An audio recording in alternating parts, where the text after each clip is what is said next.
Step into a world where every story is an adrenaline rush.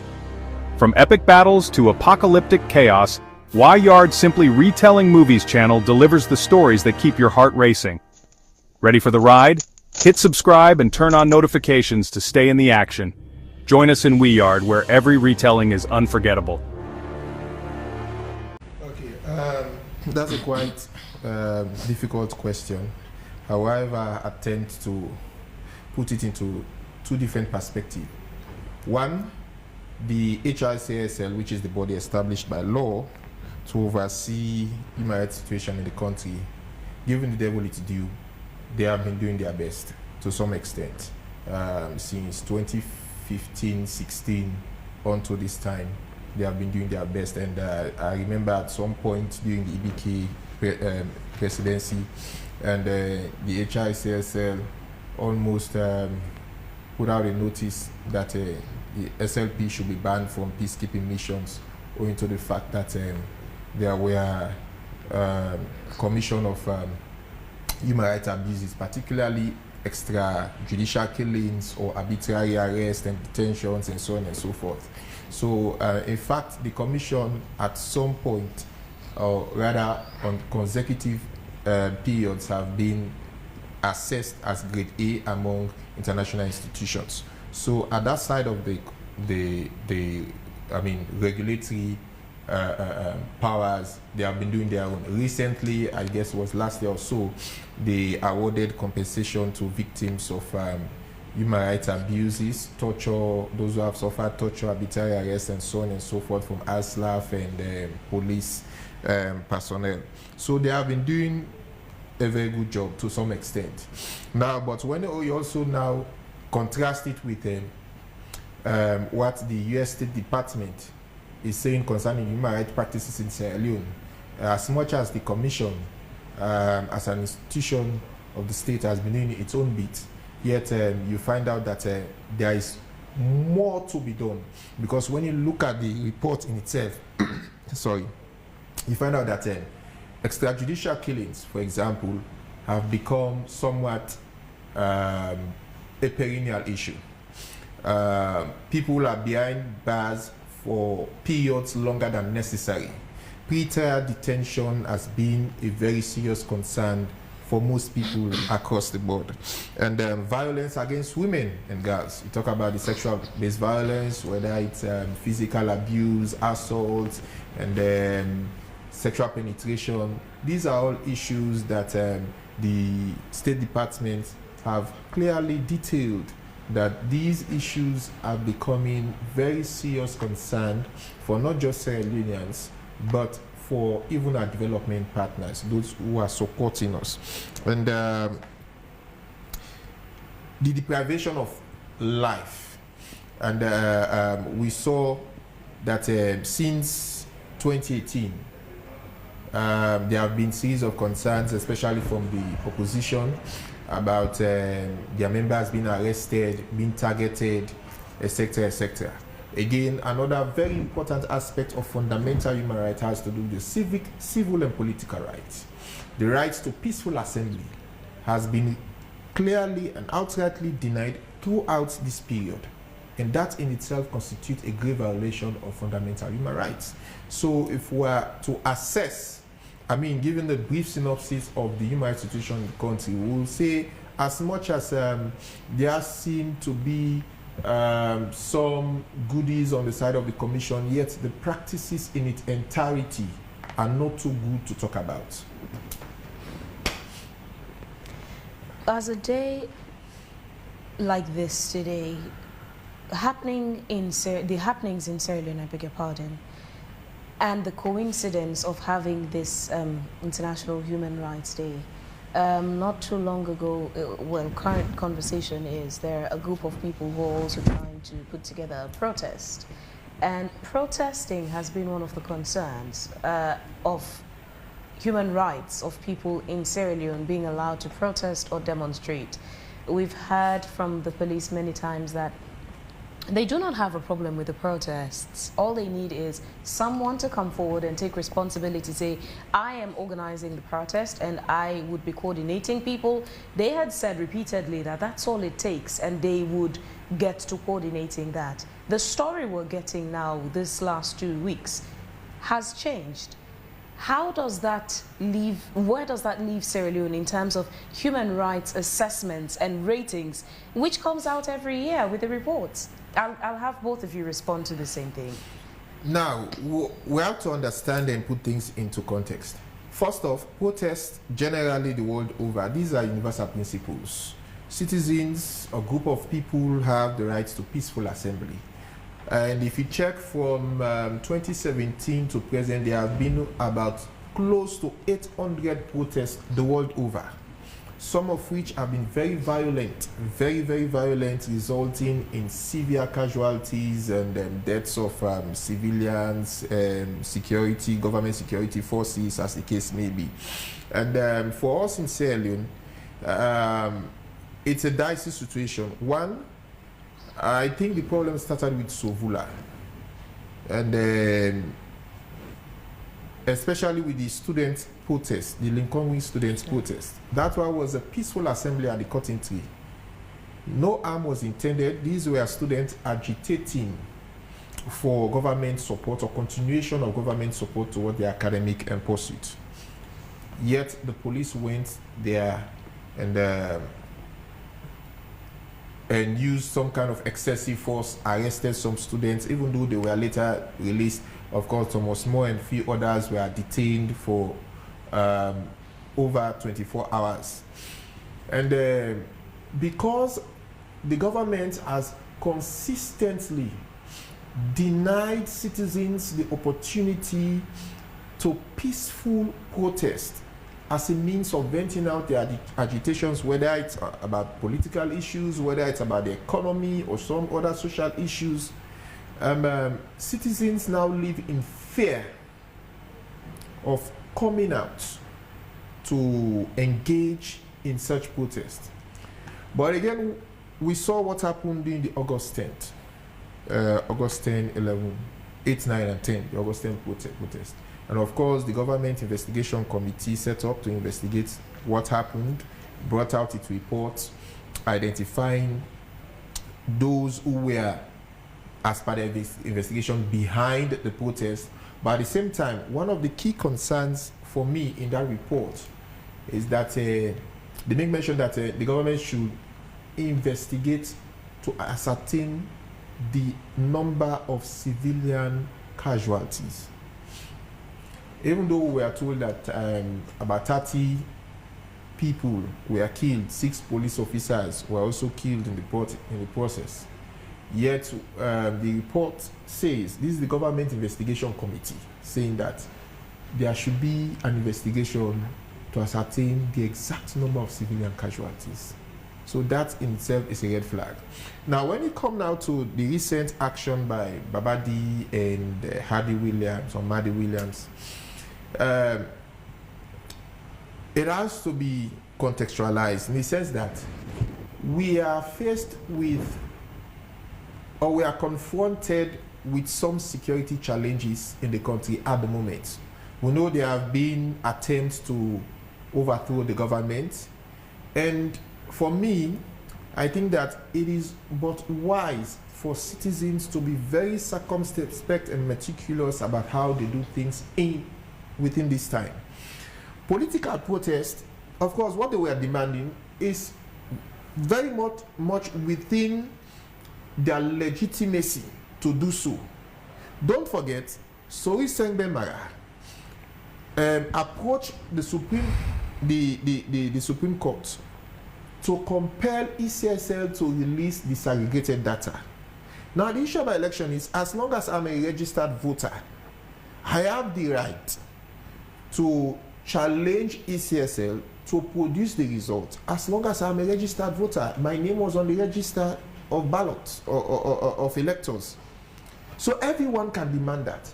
But we should understand that because the election itself was very much challenged, as stated by local international observer, to the extent that it was discredited as lacking transparency at major or very important stages of the process, the tabulation, the counting, and what have you. The opposition, which is the direct beneficiary of the election, the APC in this case, should be the one calling for protest. Again, because the concerned Sierra Leoneans... Are elections issues only about politicians? Well, not necessarily about politicians, but we must be very much of faith with the political environment. The environment is very toxic. And to say talk me, we are all family heads or breadwinners or what have you. If Samuel Kamara or the APC could not call for protest, Lawrence Williams can never call for protest. I mean, in as much as it is within their legitimate right to call for protest. So if it is within their legitimate right, when you say they, as in citizens who are on the voting register, why isn't it their prerogative to decide whether they want to protest for that or not? I highlighted the prevailing security situation in the country. That is one pointer for government or the police to turn down such protests. Should the prevailing security situation in the country let people who feel strongly about what happened during last year's elections be swept under the carpet? Well, we should understand that. Because in as much as you talk about the pointers of the elections observers, international community, about issues with the elections, the ECSL remains cocky that all everyone is saying is just someone's figment of imagination. As far as they know, they are okay. They acted professionally and within the ambits of the law. First, we should understand that the ECSL is being protected by the establishment. Secondly, we should also understand that the problems that emanated from the election are being addressed in the agreement for national unity. One of those key pillars of that agreement is the outcome of the tripartite committee report, which has detailed about 80 recommendations to be implemented. These ones will lead or result in legal reforms, administrative reforms, as the case may be, concerning the body politics and the election and the electoral climate in its entirety. So those are the politicians and their politics. Coming back on the context of the human rights and, you know, the rights of citizens and their participation in the elections processes leading us to where we are, with Babadi and co wanting to do a protest. Is it wrong for them as citizens to exercise their human rights and want to protest? For me, as I said earlier, it is within their legitimate right to do so. Any citizen whose name is on the register of ballot or register of electors can demand for search. The police, well, for the longest of periods, have always argued that they would decide or determine whether to grant or deny such request. What I'm against is the detention of those two, and that is where the HICSL should come in, even without somebody filing a complaint. Richard, I'd like to hear your perspective on this situation. Yes, before I even go dwell on his last submissions, let me just go back to it. He started speaking on a very good platform. He said so well about the HRCSL, to which I think I accept and I agree that all what he said are all perfectly correct. Yes, we did submit position in respect of having the SLP not attending peace missions, being banned from attending peace missions, because we had an inquiry and there was an investigation which ended to find them wanting. You know, and I agree with that. And then I also want him to know that in my commission, we have consistently maintained our grade A status since the inception of the commission. And the grade A status is not given by Sierra Leone, it's given by Geneva, where the seat of human rights is. They are the ones who accord those grades to countries based on what you do in your country, how your government relates with you. Based on that, they accord you the status. And mark you, these people have eyes on the ground. I'm not going to argue his submission on the state report, the US state report, because that's their own findings. But I want to let him know that we have, as a commission, been monitoring the prisons. We are not only monitoring, we monitor, and then the outcome, we engage the persons that are responsible in handling their affairs, as it were, in those prisons. And I want him to know as well that on many occasions we have, our efforts have taken many people out of the prisons because they were over detained. Some were there without indictment. We made sure that they were released, and we commended the effort of the courts that they were now going into the prisons. They were now going to sit cases now from point to point to make sure that some of these cases, backlog cases, without indictment, those cases are actually addressed ASAP. We have been putting our voice on that as well. And then about gender violence, the commission has done so much. Our chairperson will be releasing a statement today. And in that statement, I don't want to preempt though, but I'm sure she's going to make mention of gender challenges that we have in Sierra Leone. Because the theme for this year talks about equality, reducing inequality. And obviously, I'm sure she must mention issues on gender. We have a directorate that addresses gender issues.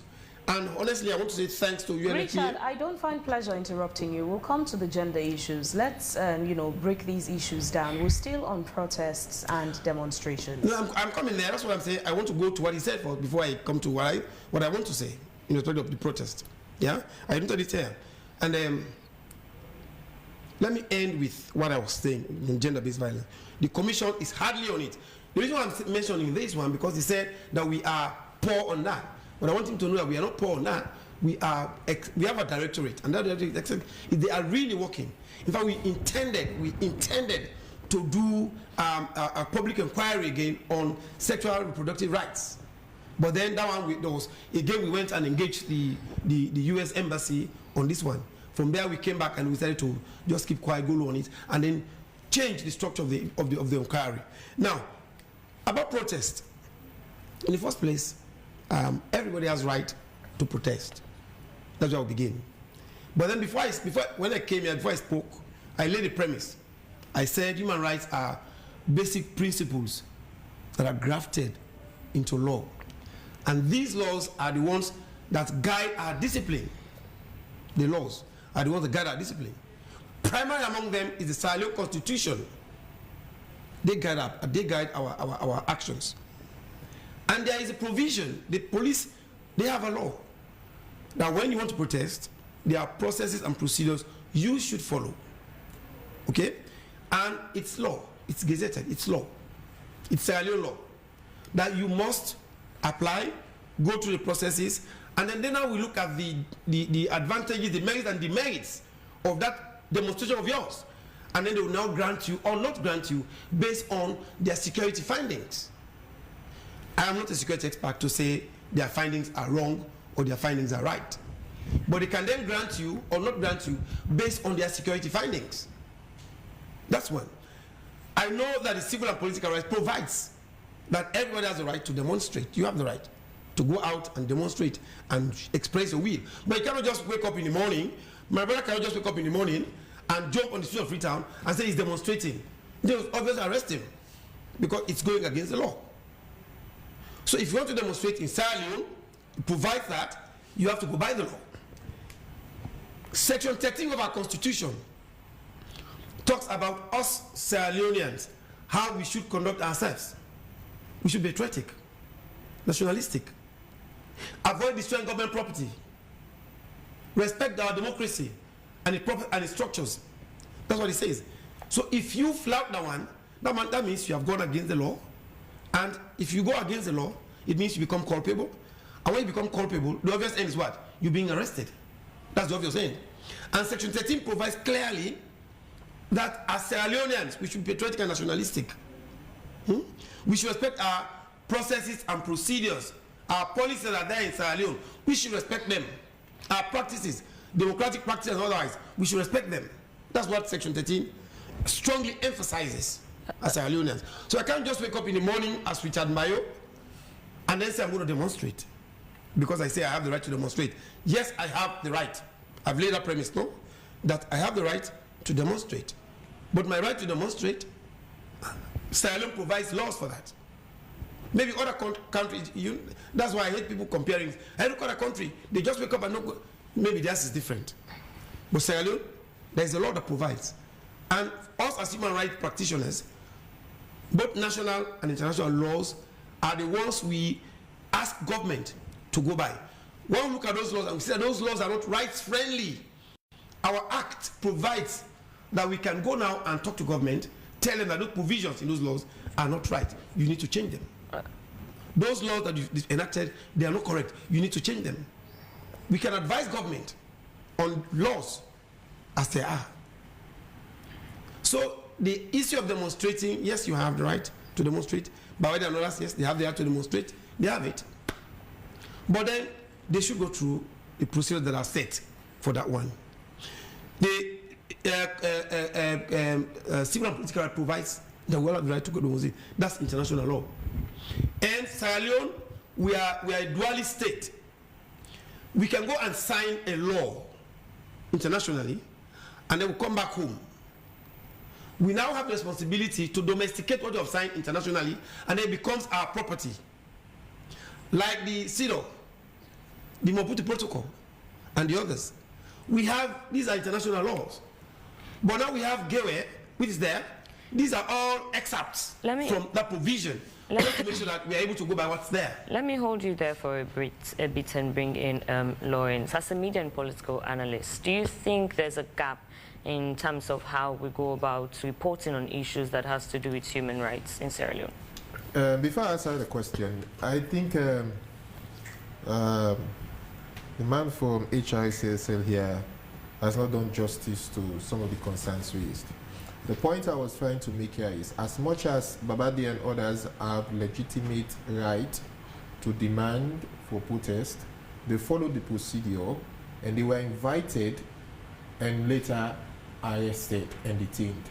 My point there is, even though the government would use the prevailing security situation in the country to deny protests, their arrest or detention should warrant the HICSL intervention without somebody complaining to the HICSL that XYZ people have been arrested because they followed procedure, because they wrote and demanding protests and things like that.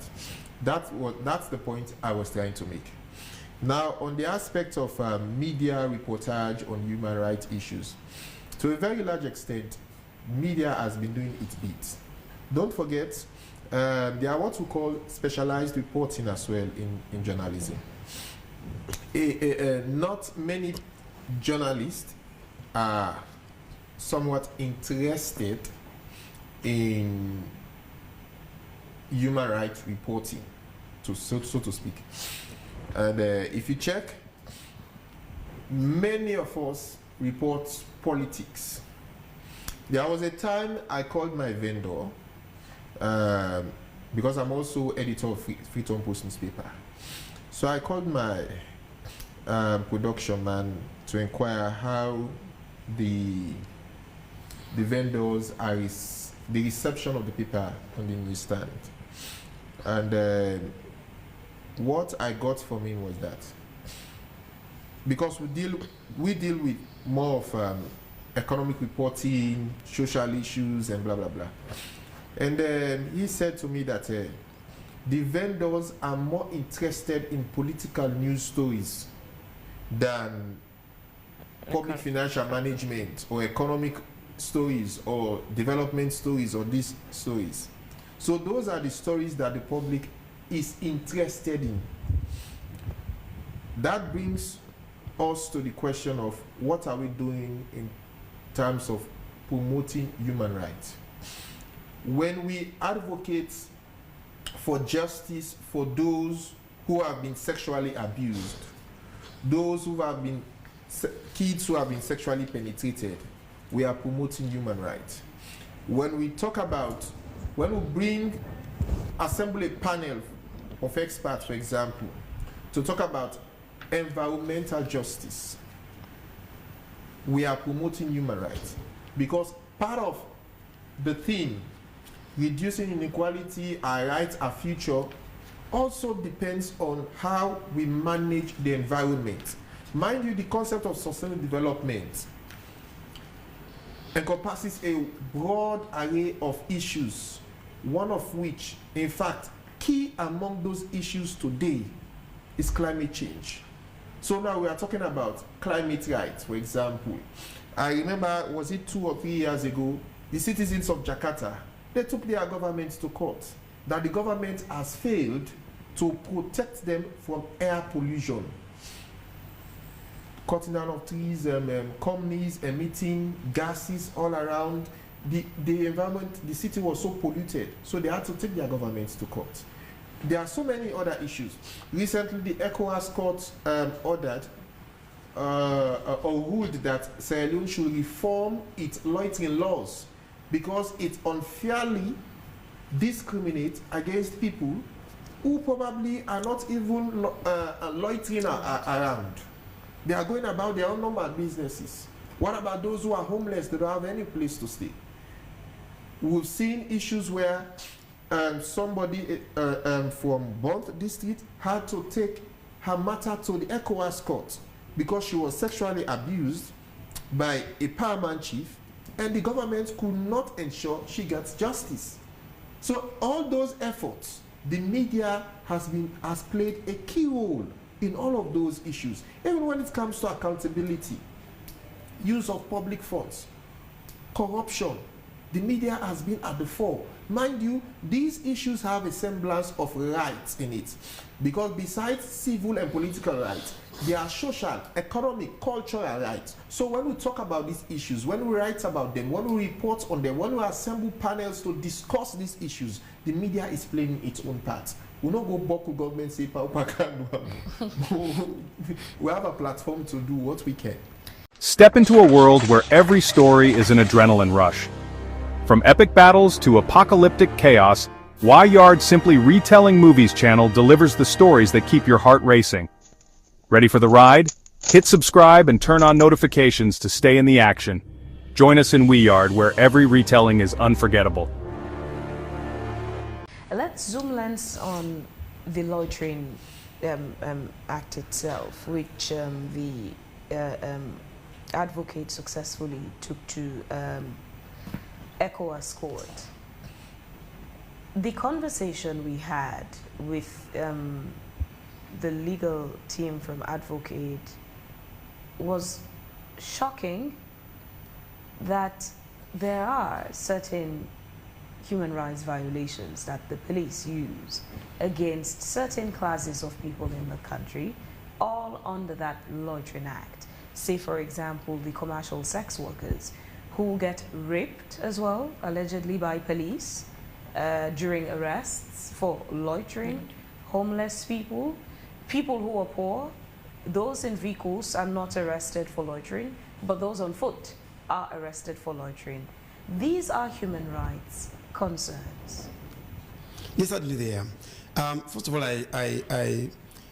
there is an instance when then I was acting director for complaints investigation and legal services a couple of years ago. A complaint came to my desk in respect of a girl that was arrested and locked up at the Eastern, I call it now, this Eastern Police. Yeah, she was locked up.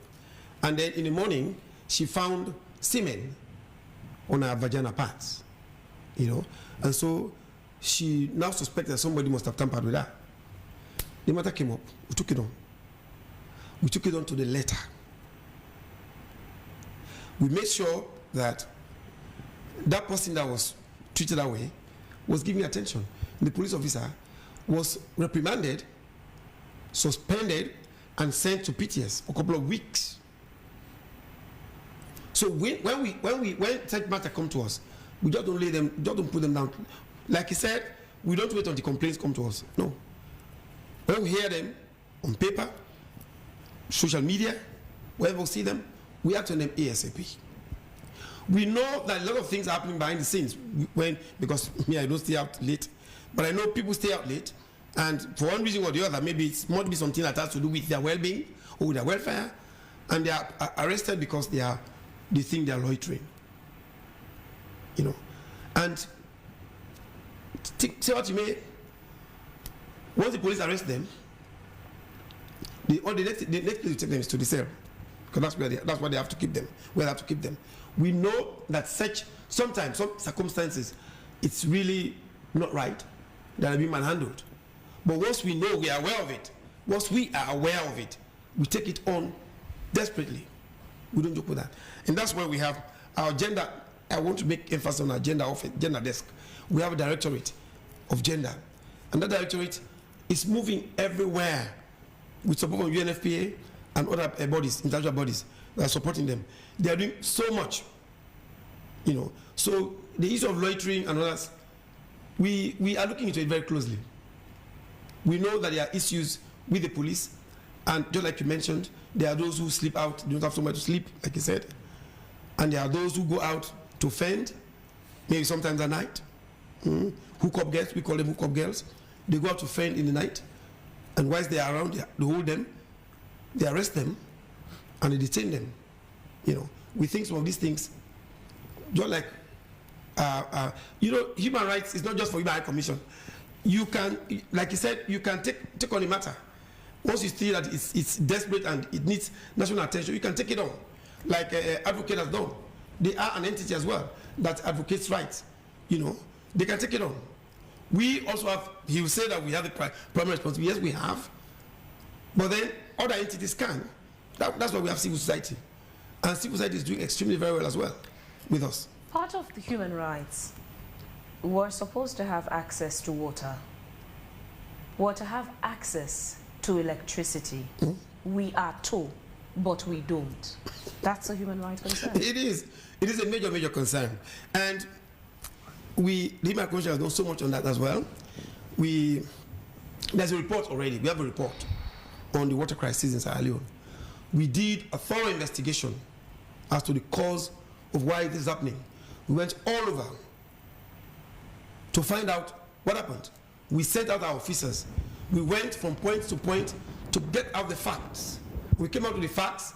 We called the water company, the ministry, to a meeting. We had a big meeting with them in our conference room. We projected a report.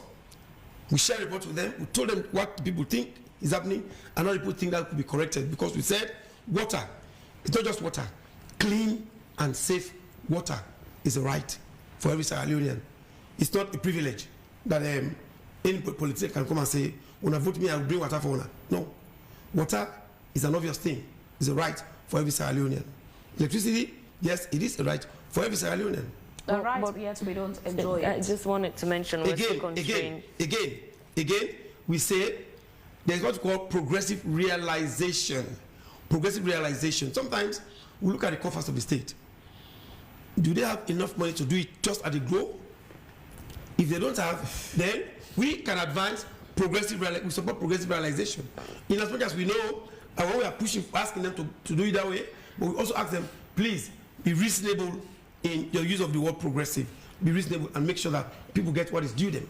How progressive must this? Because these have been consistently consistent issues. The issue about access to clean water, the issue about electricity, year in, year out, we constantly keep, complaining or requesting for just basic rights like that. Of course, they are basic rights. They are basic rights, and every Sierra Leonean must enjoy it. They must enjoy it. So we are saying, that's what we said. We are continuing the advocacy on that. We are continuing discussions on that as well. Like I said, we had a big meeting with the water case. We have not done any intensive investigation on electricity yet. On water we have. We have done intensive investigation on water, and the outcome were discussed with the stakeholders that this is a situation we recommended to them. That report is with them. Electricity, we have not done any thorough investigation into why do we have electricity stock. But then I think it's the right as well for Sierra Leoneans, and they must enjoy it. But then we are again saying, if the means are available, if the state has the means to do it, we are saying the state should do it. They should do it. You wanted to make a question. Theorists will always say that socio-economic rights or second-generation human rights depend on the availability of funds, resources, which of course governments or the world over will frequently claim they do not have. But not all of those rights depends on the availability of resources. Let's take water, for example. Some of those depend on policy reforms, concrete actions by the government. So, for example, when you look at the Guma Dam, that whole peninsula, the water catchment areas, these are areas that are supposed to be declared protected areas. They fall under the protected areas by virtue of the Act. And these, sadly, these are areas that have been encroached upon by powerful men and women in society. If you go around Guma, I remember there was once a time when Guma was fighting with somebody who claimed the person constructed very close to the dam at this Regent Grafton Road, and the person claimed that his ancestors had ownership of that place. When you know, it's quite pathetic. So because government has tolerated, or there seems to be, lack of interest on the part of the government, because they are the very ones that are building mansions, eroding the water catchment areas, and then destabilizing the water sources and everything, the basement and everything. That is why they are not ready to take action. Some of these things do not necessarily depend solely on the availability of resources. We are talking about climate change. Whilst some ban and others were at COP28 advocating for debt cancellation so as to free up fiscal space for government to increase spending on environmental issues and blah blah blah. Government lifted ban on timber, and people said, you are here advocating for XYZ. Lawrence, see what your government is doing. Let me hold you there. And another two major concerns that we citizens are very much worried about is the access to education and healthcare. Now there is free healthcare and also that of free education. What's your assessment based on that? I cannot pin a specific rate for that. What I would say is, us as a commission, we have been monitoring. There are lapses. For the free education, we have monitored all over the country. We know there are lapses that needs to be corrected. Yeah, the right to health, free healthcare, there are lapses that needs to be corrected. They are in our report, and those lapses have been raised with the appropriate personnel, the appropriate stakeholders. When we just like I said, when we monitor, we engage the appropriate stakeholders. When we monitor, for example, health, hospitals, we engage the appropriate personnel. When we monitor education sector, we engage the appropriate personnel. We tell them the outcome of our investigation. Tell them this and this and this are what we have found out. But let me make one point clear. Governments, MDAs are sponsored, they are being financed from the consolidated fund. That's where government takes to give a subvention to MDAs, including us as a commission. All right. So if most of the major job that you see being done, for example, on water, electricity, most of them are not from Sierra Leone coffers. Most of them are donor driven. They are donor driven because our coffers are not strong enough to manage those ones. The water, it's fine. Everyone has right to water, But like I said, we are continuing to push the need for government to know that water and electricity are greatly demanded by citizens of this country.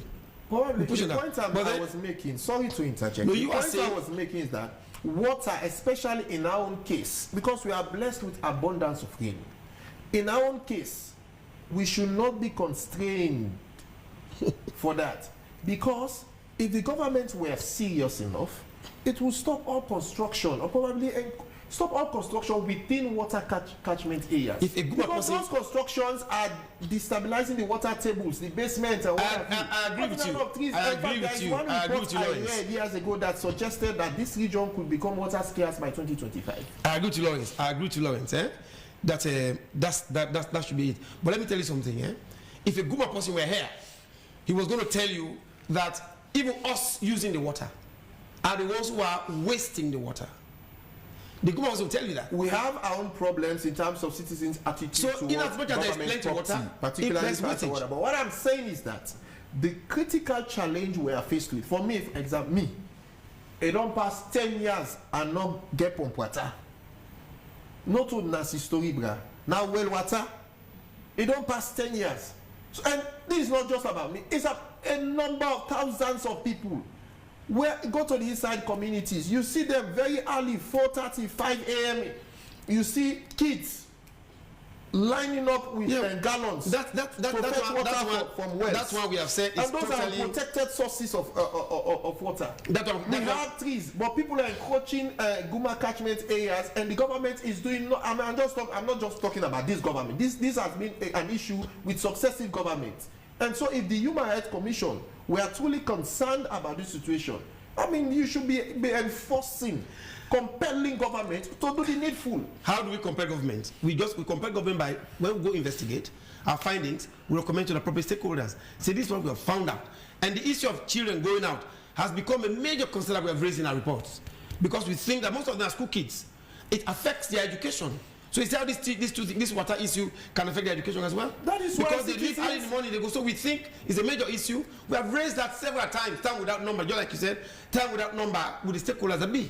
We've summoned them to a big meeting in our room. Take a position. Years back, the commission took a position and says that this SAP should be banned from peacekeeping mission. So the commission should also be ready and willing to take some kind of action or position. A position has to get an informed source. To do the needful. A position has to get an informed source, and the informed source could be do an inquiry. You have the that is why citizens are now running to ECOWAS court. Every now and then, it tells us about the deteriorating situation of human rights practices in the country. Because if our own justice system cannot afford justice to its citizens, then that is why people are running to ECOWAS court. No, going to ECOWAS court, it's a right for every Sierra Leonean to do. What I'm saying is that it doesn't mean that because human rights are eroded there. It's because you think that you need to go there. No, it's not because of what we think. It is because the remedies in country are not sufficient or adequate enough to address the challenges we are faced with. That is why. Richard, let me ask this question: how do we go about in order to strengthening our human rights laws and policies in Sierra Leone? Well, first of all, the Human Rights Commission has a major role in that, because we have the responsibility to help government to review its laws. Yeah, because if the laws are there and alarm is raised on them, red flag is raised on them, we can go and ask government that this law needs to be taken to the table for review. As I speak, the Child Rights Act was reviewed, and the Human Rights Commission played a vital role in that, to make sure that some provisions in the Child Rights Act are actually reviewed. Yeah. So the best way that we can do is request government that we look at these laws and say we can review them to make them rights friendly. That's basically what we do. Richard, we can't round off without talking about the responsibilities accompanying these human rights. In this very country of ours, we've seen a situation, take for example the Tombo riot, where citizens who have infrastructure put out for their benefits go on the rampage. They burned down a medical facility, the police station. In a country where resources are scarce, they put an infrastructure for the benefit of those around that community. When they're angry, they bring it down. We've seen university students at Flora Bay College, IPAM, who would get angry at administration. They would pelt stones at their school buildings. We've seen how citizens take lightly things they're supposed to take seriously. because of their political affiliations or supports. The responsibility of citizens also contributes towards the slow development in the nation and the suppression of some of the rights they're supposed to enjoy. But we don't amplify this often. Okay, I think I made mention of that already initially when I made mention of Section 13 of the Sierra Leone Constitution. That constitution provides clearly that the loyalty of every Sierra Leonean should be to the state and not to any institution or anybody or any person. Your loyalty should be to the state. That's one. And the same provision, the same Section 13, also provides that no Sierra Leonean should destroy government property. You shouldn't destroy government property. It's against the law. So we are saying all of these ones are totally wrong. But then, where do we put those blames? Most times when it's political time, you see people going on the rampage. That's when they have the opportunity to destroy properties.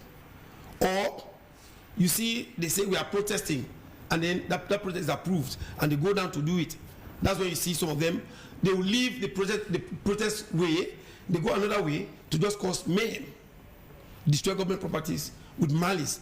In Tombo, like you said, they burned down the government hospital, they burned down the police station. And these are two structures that actually provides for them in that community. They burned down the hospital, they burned down the police station. You are angry, yes you are. And I'll go back to Lawrence, because Lawrence is still apprehensive about our justice system, you know. But then you have somewhere to go back to. You know, if you think you are aggrieved, you don't need to go and burn that government property. Go and use the appropriate channel to get attention. Not to go and burn government property because you want to vent out your anger in that direction. It's totally wrong. And I'll always direct citizens to Section 13. Even if you cannot read a book, go take that one, just that one page, not even one page, half of a page, read it, and it tells you what your responsibility is as a Sierra Leonean here in Sierra Leone. Coming to that, how was the Commission fully engaged law enforcement or lawmakers, and also that of citizens to be able to understand their rights? Like you rightfully mentioned, citizens burnt down the hospital and that of, what is it again? Police station. Police station. And those things are meant for them. Public service. Yeah, public service. How fully has your commission been engaging lawmakers and also citizens to be actually able to understand their rights? I am director of education, communication, and training. My background has been teaching. So every opportunity that I have, I've trained police all over the country, by the way, all over the country. Train them on their rights, their own rights as well, and their responsibilities. Yeah? Weapons, use of weapons, and what have you.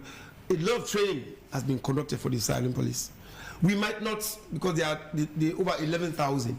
We can't conduct training for over 11,000. It's not possible, you know. But the feel that we are able to get around, we have been conducting trainings for them.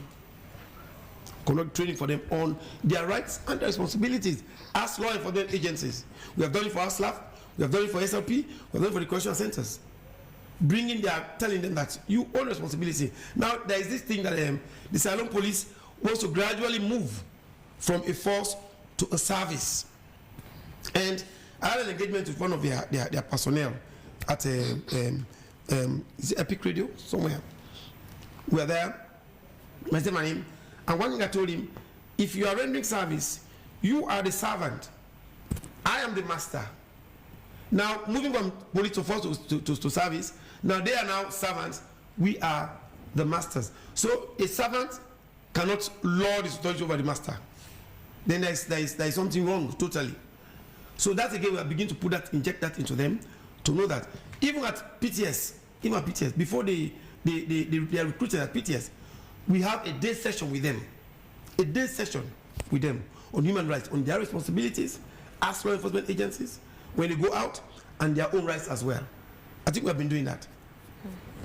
We have messages on our Facebook page. We'll read some of the messages and get your response. Arnold Timan says, we have a war against poverty. Kanu John Bobo says, may the good Lord take us through 2025 in unity and prosperity as a nation. And Arnold again says, we have a problem with honesty. After the past protests, what was gained? How many failed attempts to illegally remove the government? What are the lawmakers for, and what are they paid for? What is the courts for? What is the use of an opposition leader? One thing I noticed about this government is that they're worried about the lack of support in the capital city, as it is a stronghold of the opposition party.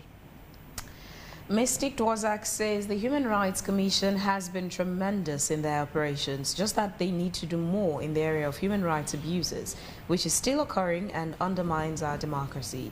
Secondly, the Commission should focus on ensuring public institutions uphold fundamental human rights practices in Sierra Leone. And Mustafa says, Lawrence, nobody is denying the fact that people have rights to air their views through peaceful protests or so. But you equally also need to understand that every right goes along with responsibility. Momodu Bangura says, good morning, AYV. According to Sierra Leone's constitution, under the fundamental human rights, protest is part of democracy. Please allow people to exercise their fundamental human rights. This country is going from bad to worse situation, especially the cost of living for Sierra Leoneans. And Jibril says there is nothing forever. Freedom is coming one day. Dauda Tarawali says, Una de afraid for investigate EDSA, Ledipa Kechunana in ministry. And someone was asking who is the mayor of Freetown and what party is she. Arnold again says part of the problem with human rights problems in our country is to do with poverty. And Arnold again says lack of nationwide agreed plan to fix the issues of amenities. Dauda Tarawali says some of these MDAs are just waste of taxpayers' money. There is no way they will hold their paymaster accountable for anything. And Mosdi says the most common human rights violation in Africa, Sierra Leone, is deprivation of proper civic education of the citizens to fully understand their rights and responsibilities. And Mamadou Bangura says nothing to write home about of the ending of 2024. This government is one of the worst governments since I was born. They're just there at the media as a lip singer. Even your flagship program, you can't walk towards that. And Abdullah Kabo says, good morning, AYV. Madam Phoebe, please tell Dr. Richard to stop abusing the phrase progressive realization. Government in, government out, the story of in access to clean water and energy and a better way of life has been under constant threat. A lot of fundings from donors come in support towards this facility, but in the end, no progress is realized. Go to the streets, you see people late at night fetching water. That, to some extent, is a cause of teenage pregnancy, thieves, radicalism in youth, and all over the place. With all the funds that have come in to support the country's energy sector, we still rely on the ship for energy. Imagine the World Bank gave us grants to ease the transportation wahala in Freetown, and the government, through its implementation strategy, told us, the citizens, that the people of Sierra Leone do not need an easy way out of cheap transport fares. They bought the buses and increased the cost of transport fares by 100%. As a country, we're not realizing any progress so far. Finally, from my end, Mosdi says, let's stop beating about the bush, yeah? The human rights practices in Sierra Leone has always been restricted to certain areas. Some of these areas are political. That is, when our politicians, especially the ones that are in governance, for whatever reason, feel threatened or insecure, the rights of the people become of less or non-existent. Another area where people's rights have been stripped is when some institution or big guns are involved. Another group of people are the ones that have the authority to enforce laws and regulations. Rich people, traditional leaders, to name but a few. All of these groups use and misuse or abuse their power to suppress the rights of the people. Lastly, from Arnold, he says, it doesn't matter who you put in government, poverty remains. Yes, your response to these messages? Yes, I think I have a couple of them that I will. I'll begin with the one who said, let me stop the misuse of the word progressive realization. And he made mention of water and electricity and the misappropriation of donor funds that are directed for them. You know, we as a commission, we own responsibility to engage, to talk to government, to make sure that starting rights are giving out to people enjoy starting rights. And that's, like I said, we have been doing and will continue doing. The aspect of misappropriation, that is for the Anti-Corruption Commission to handle. Because when monies come in, we don't know that monies are in. You know, when monies are being expended, we don't know how they are being expended. All we know is let the people enjoy the rights to safe and clean water. Let them get access to electricity, constant electricity. Yeah? How they get it down is now responsibility of government. If those are misappropriated, then that's the different thing altogether, and that's what it's to handle. Civic education. I think the country is doing very well. The government is doing very well with that. They now have a strategy. The strategy, civic education strategy, which has 6 pillars, which is anchored on 6 pillars. And if all of these ones, if they're not just there as blue in white or blue on white, then I think what's there, those 6 pillars, can make Salone a better place. Because the 6th pillar talks about Salone for everyone, inclusivity, which is fine. If Salone is for everyone, then that's perfect for all of us. It talks about digital Salone, you know, digitize Salone. All of these ones are very good things if they come to fruition. But the strategy is there now. We hope and pray that government will not just be paying lip service to it, but they make sure that it comes to fruition. Yeah. We are afraid of investigating ESSA. No, sir, we are not. We have a Business and Human Rights Directorate now, which we established a couple of years ago. They are doing so well already, and that falls within their purview to go and investigate and see what's happening. You know, because they are the ones that deal with business and human rights. Because ESSA is a business entity. You know, so we have a unit that handles that. They are there and they're working on that. Yeah, I think that's the couple of things I can just respond to. Over to you, Lawrence. Yeah, when I talked about protest, I know, of course, that every right has a corresponding responsibility. My submission was predicated on the fact that citizens' attempt at protest have been constantly denied. And that is worrisome. For instance, in Liberia, we saw what's the former president, George Weah, that his government gave clearance for citizens to protest over a declining economic situation. It happened in Ghana. Most recently in Kenya, we saw where the government intended to introduce a bill, a finance act that could have brought some hardship on the populace. These were young people who took to the street to protest. Some of them were killed. Over 20 of them were killed. Property destroyed. Yes, but that was because the security forces provoked the situation by firing live rounds at peaceful, unharmed protesters. For us in Sierra Leone, our situation is a bit dicey in the sense that even those who would have genuine intentions, there are people who will politicize their actions. And it is that politicization of protest that has caused the government to constantly deny citizens the right to protest. Now you're speaking. I talked about Babadi and others that they have the legitimacy to do so. But if I were in their shoes, I will not do it.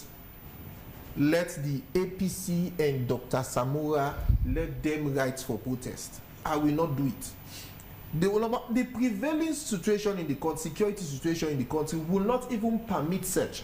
If it were some other issues they had wanted to protest, let's say, for example, some social or economic issues, the economy is very bad. We all know it.